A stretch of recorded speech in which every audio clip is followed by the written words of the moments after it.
You're welcome to my channel. Today we are going to be looking at the second question in 2010 past question. Remember, this series is something you should not miss because 2010 covers a lot of topic from the Jamb syllabus. So let's get started by looking at the second question that will lead us to the second topic. So as you can see on the screen right now, the question says the diagram above shows a velocity time graph. The statement that is true about this motion is that the car A decelerates between points F and H, B accelerates between points F and G, C has a constant speed between points E and F, D has no acceleration between points F and G. So this is the question that we are going to be looking at today. So if you look at that particular question, it's strictly under motion graph and it is referred to as velocity time graph. So we are going to look at motion graph in detail, especially velocity time graph, so that you can answer any questions on motion graph in your Jamb. So let's get started. Okay.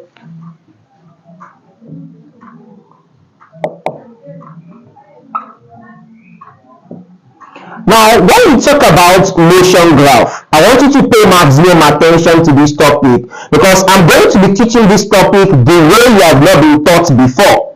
Absolutely. I've made a video on velocity time graph, and if you watch the video at the end of this class, I'll drop the link in the description box. You are going to see that I totally take the class differently because this is Jamb and you need to understand physics very well before you can answer Jamb. Remember, Jamb is not about how much you know, but how smart you are. That is, it requires speed and accuracy before you can pass Jamb. If you are accurate, but you have a very slow speed, you can't pass. If you have speed and you are not accurate, you can't pass. And that is why I said it has to do with smartness. So let's get started.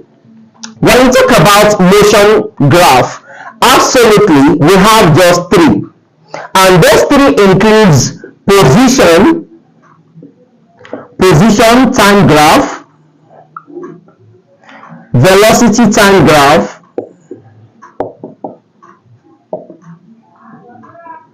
and the acceleration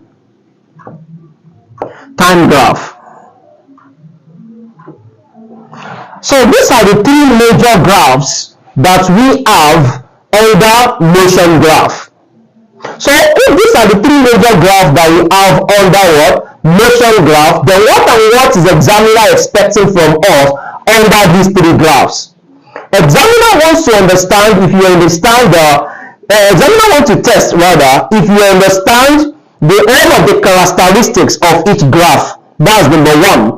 Number two, examiner wants to test you if you can use all these graphs to calculate one of two things about their characteristics. Number three, examiner wants to know if you can use this graph to describe motion of an object. So basically, those are the things that examiner wants to consider under this topic, motion graph.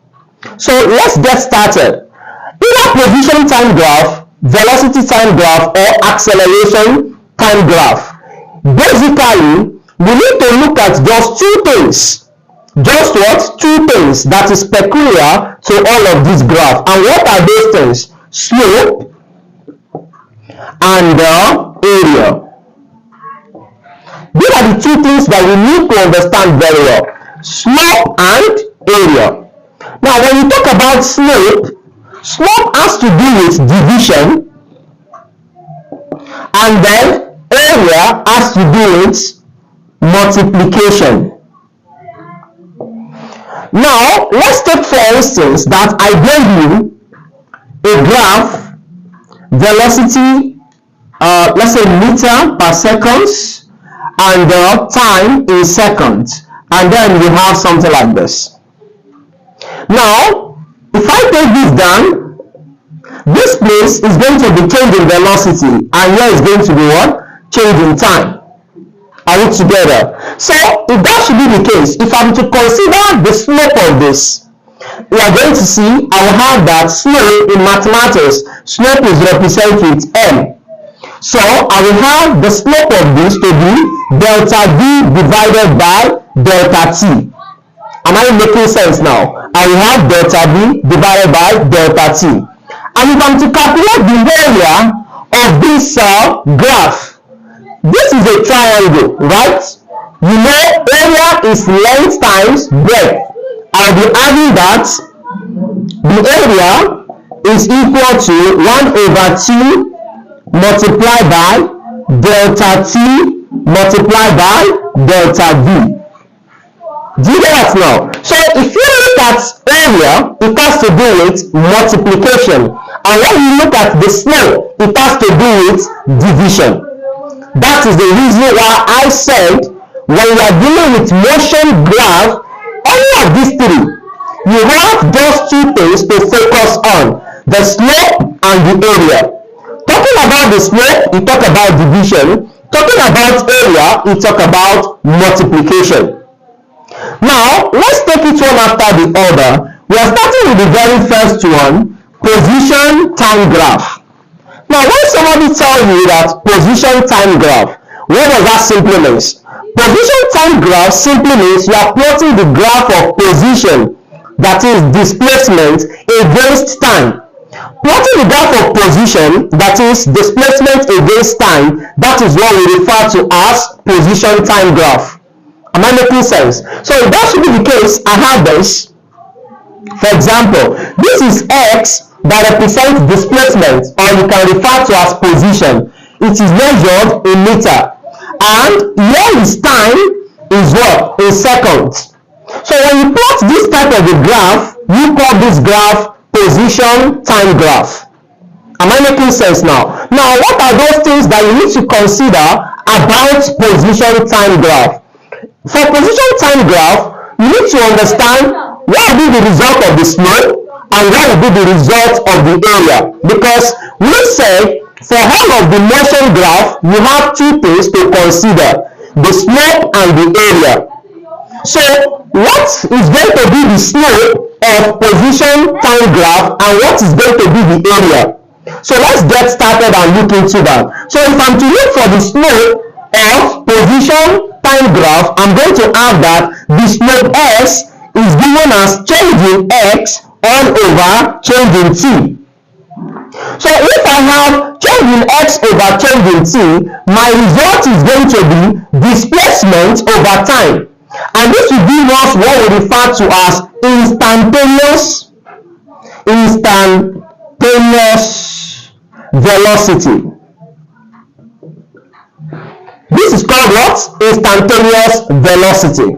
Now, I know all of us, or majority, might think that this is going to give us a velocity. But if it is velocity, this is going to give us velocity. If I say x2 minus x1 all over t2 minus t1, this will give us a velocity.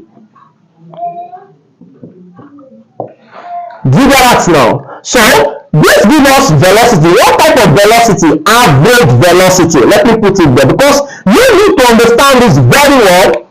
Average velocity. So look up very well and clear. When you have this delta x over delta t, it gives us instantaneous velocity. Remember, it is slope. And if I have x2 minus x1, what you always translate change in position to be. You know, if I say change in x, it simply means x2 minus x1.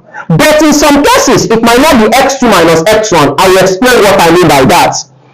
That's, if I now say it is x2 minus x1 all over t2 minus t1, then that will give me average velocity. This one, delta x over delta t, will give me instantaneous velocity. These two are not the same. Are you getting it now? Change in x over change in t is not the same thing as x2 minus x1 over t2 minus t1. Are you getting it now? So you need to understand that clearly as a Jambite.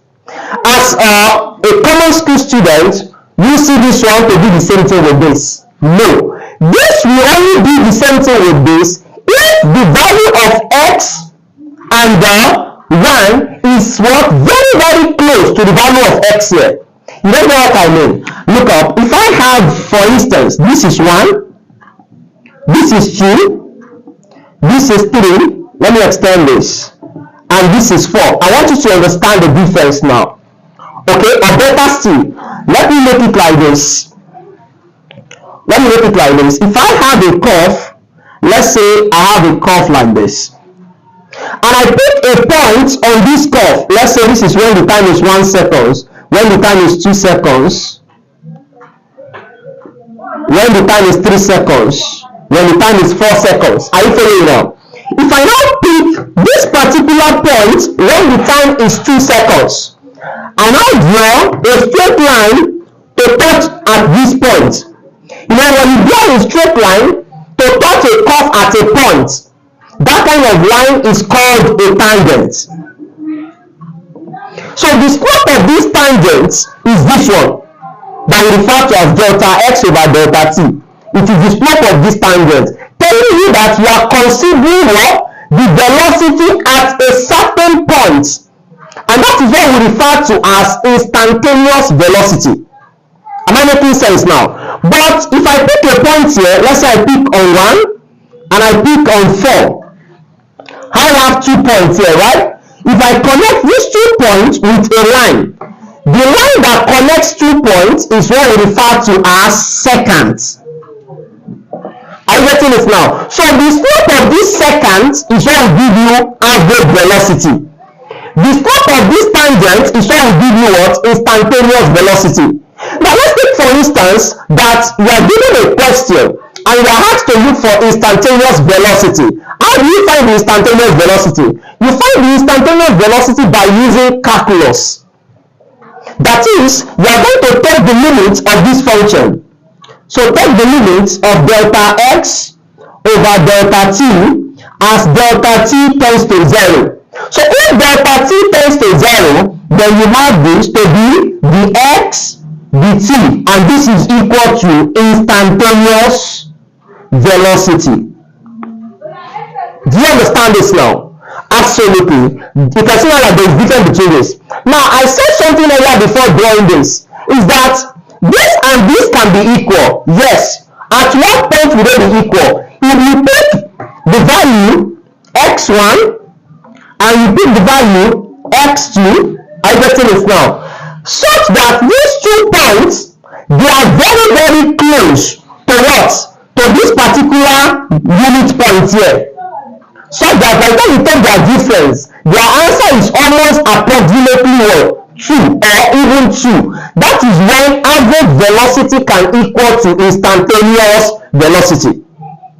Am I making sense now? Alright, so if you get this right, then let us now consider the area under position time graph. For us to consider the area, let me draw the diagram again so that you see it clearly now. So if I'm drawing for the area under this graph, you know, we've considered the slope under the graph. For position time graph, the slope will give us instantaneous velocity or average velocity. If we consider the point of the tangent, it's going to give us instantaneous velocity. If we consider the point of the secant, it's going to give us average velocity. Am I making sense now? Now, what about the area? So the area under this graph, the area under position time graph is not useful. Why do I say it's not useful? Remember, area is multiplication. If I multiply the change in x by the change in t, it has no meaning in physics, because the change in x is going to be in meter and the change in t is going to be in seconds. The unit meter seconds is not something very useful in physics. For that reason, the area under position time graph is of no use. So the only thing that we make use of under position time graph is the slope that will give us either instantaneous velocity or average velocity. Do you understand that now? So you have understand that about what? Position time graph. Now before we move on, there is a relationship between position time graph and distance time graph. Let me quickly clear that. when we talk about position time graph, the slope is going to give us what? Velocity. That is change in x over change in t. So let me call this one displacement. This is displacement. Displacement is what? The distance in which an object moves in a specified direction. The distance in which an object moves in a specified direction is what we refer to as displacement. So divided by time. So displacement over time gives us what? Velocity, which is a vector quantity. A vector quantity. So when I say a quantity is a vector quantity, it has magnitude and direction. So if it has magnitude and direction, that's to tell you that velocity can either be positive or negative. So when you calculate for velocity and the result is negative, you have nothing to stave off.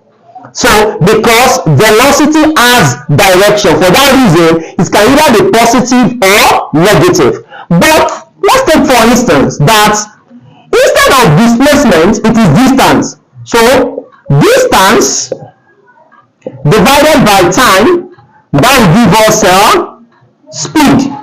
So that is distance time graph. Instead of x, how do you know it is distance time graph? Instead of x, we are going to have what? S. S here represents distance, x here represents displacement. So this will give us speed.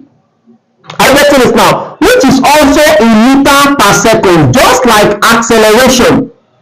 I'm getting it now. Sorry, permit me, which is much. Okay guys, let's move on now. So meter per second, but this one is a scalar quantity. A scalar quantity. And what do I mean by scalar quantity? It means it has only magnitude, no direction. For that reason, speed is always positive. So this one will always be what? Positive. It is only velocity that can be positive or negative, but speed, it will always be positive. Have I cleared the difference between them now? So that should be the case. Let's write on. So we move down to the next type of graph, since we are done with the first one, which is position time graph, and we have been able to clear the difference between position time graph and the distance time graph. So let's go on to the next one now, which is velocity time graph. Now, when we talk about velocity time graph,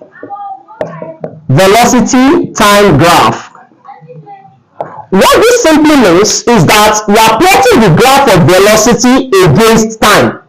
So if I plot the graph of velocity against time, remember velocity is in meter per seconds and time is in what? Seconds.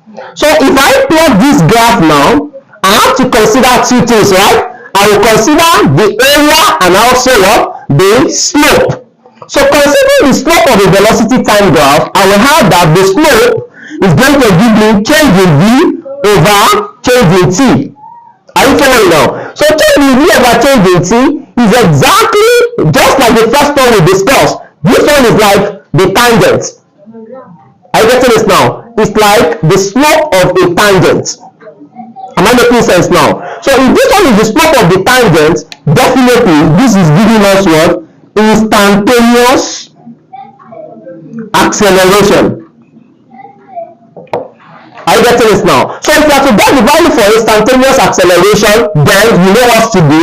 You take the limits of delta v delta t as delta t tends to 0. Then you add the v dt. So this will give you what? Instantaneous acceleration. But if I have that the slope is v2 minus v1 over t2 minus t1. Are you getting this now? This will give you average acceleration. Or just leave average acceleration. Just call it your acceleration. Why I call it average acceleration is that I want you to easily remember by connecting it to the first one that we discussed. But absolutely, you can just call this acceleration. Are you getting this now? So if you are getting this right, can we now move on now? So we have been able to tackle the slope of velocity time graph. So velocity time graph is going to give us what? The slope of the velocity time graph is going to give us acceleration. Do you understand that now? So what will the area give us? Let's see what the area is going to give us. So remember, absolutely, we are going to be having that the area is absolutely length times breadth, just normal. That is delta x times delta t. Don't worry. I know you want to like consider that this is not a rectangle or what. Don't worry. I just want you to understand. I know this is what? This is a trapezium. I getting this now. So don't think it's a triangle. It's not a triangle because this is not starting from the origin. Are you getting that clearly now? But I'll still come back to explain that. But just follow me and understand that area is length times breadth. Are you getting that now? So if area is length times breadth, this change in v, this is supposed to be change in v, sorry. This change in v is in meter per seconds. Are you following now? Multiplied by s, which is the change in time, and that is seconds, right? So seconds, we cancel seconds, we are left with what? Meter. So meter is what? Distance. Or we call it displacement. So that's to tell you that the area under velocity time graph will give you distance. Are you getting that now? The slope is going to give you what? Acceleration. Then the area is going to give you distance. And this is where students find it difficult. What I mean by students find it difficult at this point is because the velocity time graph, motion of an object can form different shape. So let me just give you this combined shape, because when I'm doing the velocity time graph, the motion of the object can form a triangle, it can form a trapezium, it can form a combination of triangle and trapezium, it can form a rectangle, it can form a square. So you just have to know how to analyze the shape formed so you can calculate the area completely. And that is the reason why Jamb will always ask you to calculate for the total distance covered. So how do you do that? So that is where we digress here. So let's look at this diagram, so that you understand how to answer this correctly. If you look at this particular question given to us, you guys to see that that question is combination of shape. Let me put down the diagram. Let me put down the diagram of the question so that we can use that to explain a lot. Okay, so I have this from here, and I have this, and I have this. So this is time in seconds. This is the origin 0. Alright, so I want to show you something now. Sorry, the graph actually starts from here. So this is point E, this is point F, this is point G, and this is point H.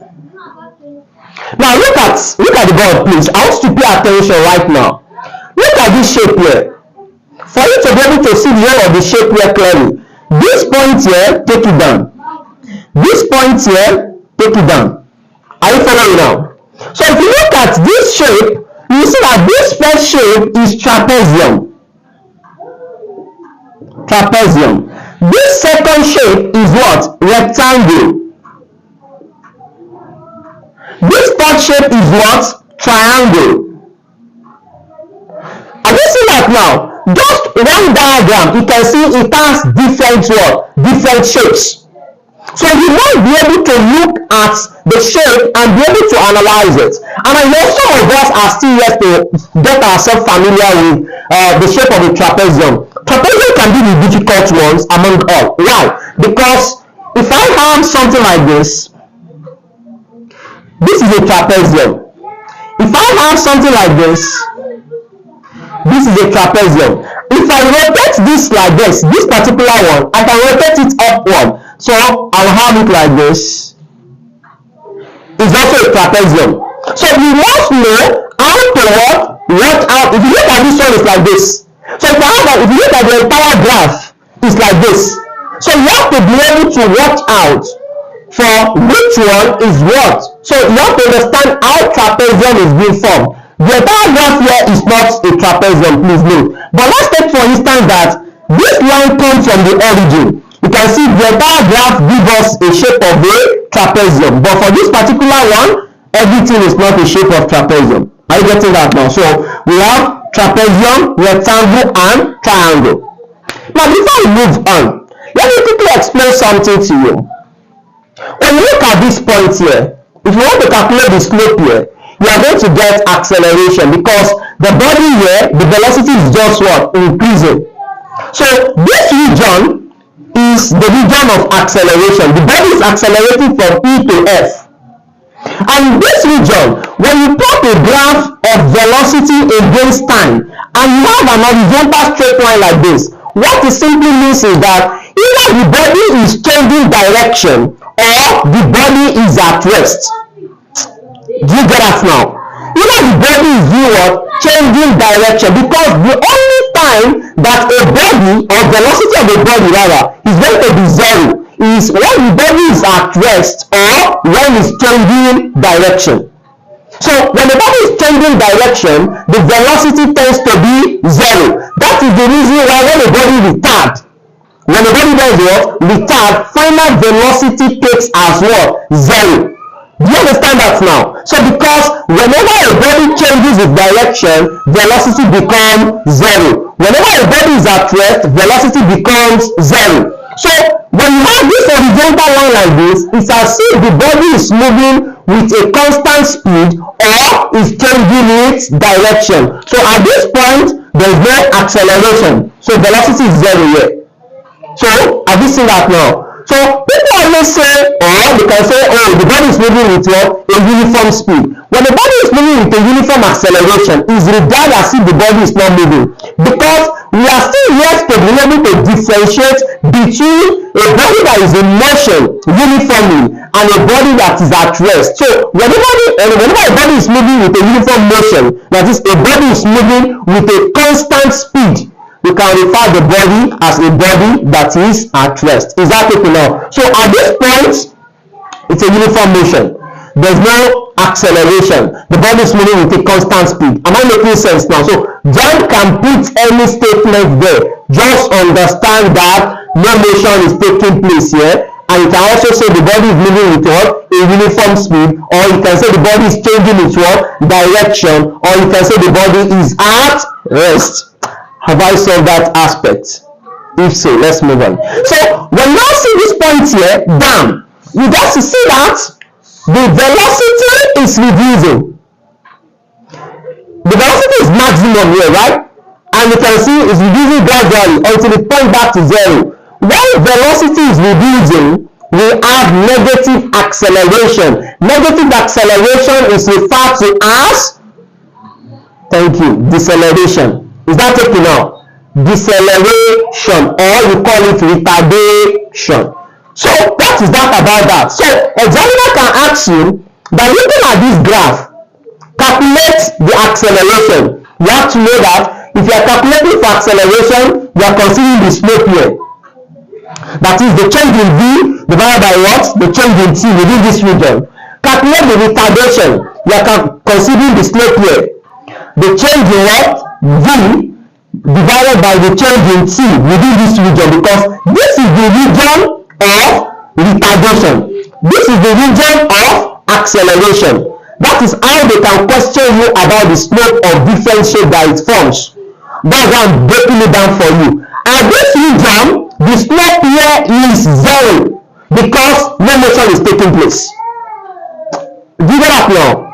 Or the velocity is uniform. And when you have a uniform velocity, acceleration is said to be zero, because acceleration is the change in velocity. When I say change in velocity, I say acceleration is 2 meters per second square.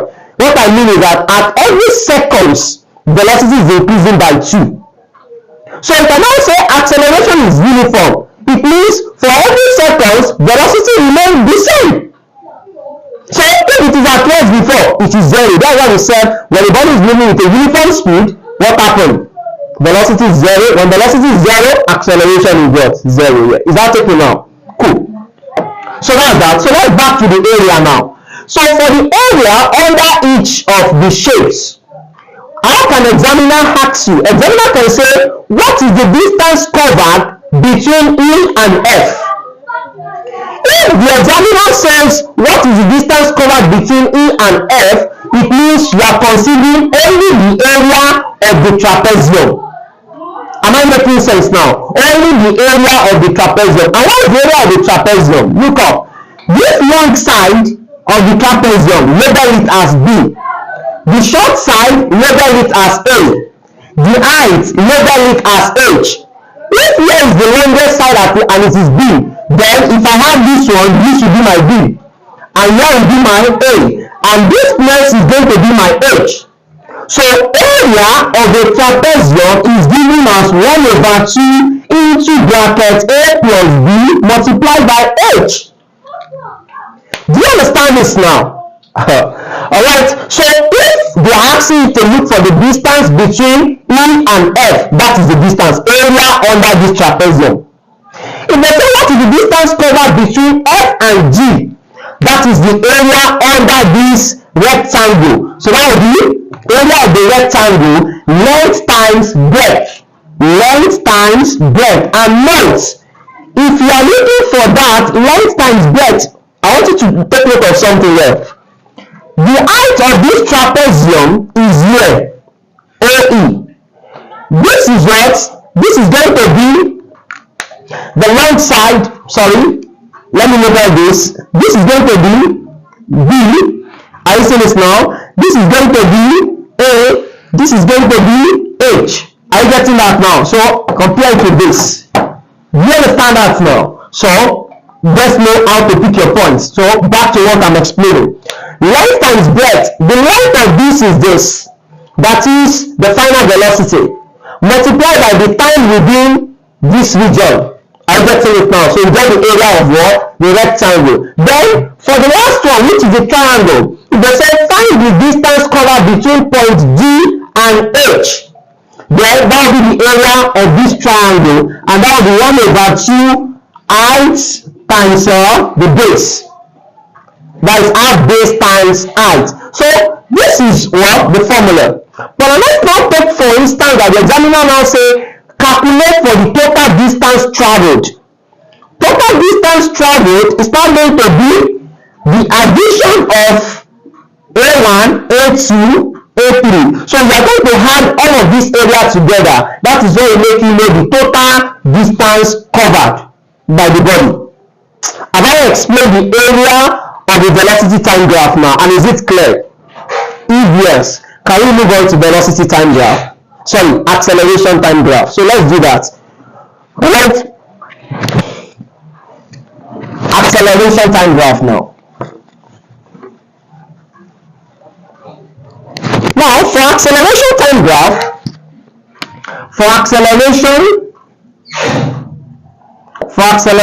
time graph, we have that we are plotting the graph of acceleration in meter per second square against time in seconds. So if I have this, what do I want to consider? Area and slope. So what is going to be the slope under what?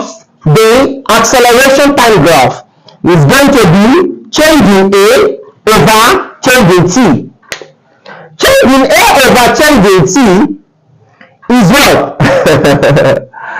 I know a lot of us are not familiar with this because it's not something we see in all physics materials, and it's not something that we discuss in physics curriculum. Are you getting this now? So when we are now doing engineering physics, of which this case do not really arise, like it's not something that we really see even under engineering physics, but in some materials, that is, some materials cover this aspect of the slope of acceleration time graph, and that is what? That is, they call it jack or jolt. So the slope of acceleration time graph is referred to as jack or jolt. Am I making sense now? So if you are seeing this in your Jamb, it's going to be an examiner question. Is that okay now? So if you don't see anything like jack or jolt as the slope of acceleration time graph, then it means nothing. You are not going to pick anything. Do you understand that now? So jack or jolt, that's the slope of acceleration time graph. If you don't see any of this, then there is no option that is correct. Do you understand that now? Alright, thank you. So can we move on now? So what happened to the area under acceleration time graph? Remember, area is length times breadth. So that means I'll be having change in acceleration. That is the length, and the breadth is the change in time. So how will I know the quantity? Acceleration is what? Meter per second square. Multiplied by time, which is seconds. So seconds, you cancel one of the seconds here. I'm left with meter per seconds. And meter per seconds is what? Is velocity. What type of velocity, guys? Uniform velocity. Do you understand that now? So when you consider the slope of the tangents of the position time graph, you are going to have instantaneous velocity. When you consider the slope of the seconds, when you consider the slope of the second of the position time graph, you are going to have average velocity. When you consider what? The area of acceleration time graph, you are going to have uniform velocity. And I think I've explained all of that to us. Alright, so to wrap up this video, let us wrap it up by looking at what happened to speed. How do we know that a car is speeding up or a car is slowing down? Okay, so there are still a lot of things to discuss under this motion graph, but if you want to enjoy that, then you can enjoy that by being a member of this channel. So by being a member of this channel, you have access to all these extras, and that will be a long thing for you as you go into university, or as you are there in university. That will give you edge over others. Coupled with the fact that you will have access to me to answer your questions at any time, especially to solve your assignment problem with you and take you through some past questions and so on like that. So these are kind of things you are going to enjoy as a member of this channel. So if you want to be a member of the channel, you can check the description box and click on the one link there so that we can get the release together and you become a member, and you're going to enjoy more and more of content. Of course, let's go on. Now, how do you know when a car is speeding up or a car is speeding what? Down? So when the speed of a car is very faster, or when the speed of a car is slowing down, you need to understand. And what I want you need to check, you just need to check the sign of your velocity and check the sign of your acceleration. Okay, guys, what do I mean by that? Let's see. A car is set to speed up, and speed down. So a car is set to speed up when acceleration, and if acceleration is positive and velocity is also positive, the car is set to speed up. If acceleration is negative and then the velocity is also negative, the car is set to speed up. But listen, if the acceleration is positive and velocity is negative, it's going to speed down. That is, it's going to slow down. If acceleration is negative and velocity is positive, it is what? Speeding down. Are you getting that now? So for a car or any object to speed up, the sign of acceleration must be the same with the what? Sign of velocity. So how do we go about that? Let me explain so that you're going to understand this practically. Remember I told you earlier, I said speed will always be positive, but acceleration or velocity can be negative because they are vector. But speed is a scalar, so it has to do with only magnitude. For that reason, it will always be positive. So let's get started and see what happened here. Let's take for instance that a car is moving with a speed of, let's say, 5 meters per second. I get it now. So that is the acceleration of the car is 5, and then the speed now what? Increase. When the speed increase, you have what? The velocity to be 10. I get it now. When the speed increase, velocity becomes what? 10. Now let us now take for instance, if I want to find what? My speed at this point, because speed is what? Is positive, it will still remain 5, and at this point also is going to be 5. Do you understand that now? So it's going to be 10 rather. So you can see that the speed increased from 5 to 10. it making sense now? So you get started. Let's look at something now. So that's for the case of positive. But what if they are negative? Let's say acceleration is negative 5 and then it reduces more. So the velocity now reduced to, let's say, something like negative 2, because acceleration is reducing, velocity also becomes reducing. So we have minus 2. So just pick what am I saying? Sorry. This one reduced to minus 5, then velocity reduced more because minus 2 is greater than minus 5, so it can be, place is increasing. So let's say this one is also what? Minus 10. I get to this now. Or let me say minus 7 for example. So acceleration is minus 5, absolutely, it's negative, right? And then because the car is increasing the speed, then the velocity also is now minus 7. So that should be the case. This one I'll take 5, and then this one is going to be what? 7. Are you seeing that now? So sign negative makes this one to what? Increase to 7. Positive makes it to increase to 10. You can see the speed is what? Is going up. But let's see the second case. When the acceleration is 5 and the car is slowing down. The velocity becomes what? Negative. Let's say negative 2, for example. I get to this now. So negative 2, of course, is greater than negative. 5 is greater than negative 2, rather. I get where I'm coming from now. So if I take the absolute value of this is going to be 5, and then absolute value of this is going to be 2. You can see the speed is initially at 5, now it is what? 2. That shows you that the speed is what? Reducing. Now let's say it is acceleration that is what?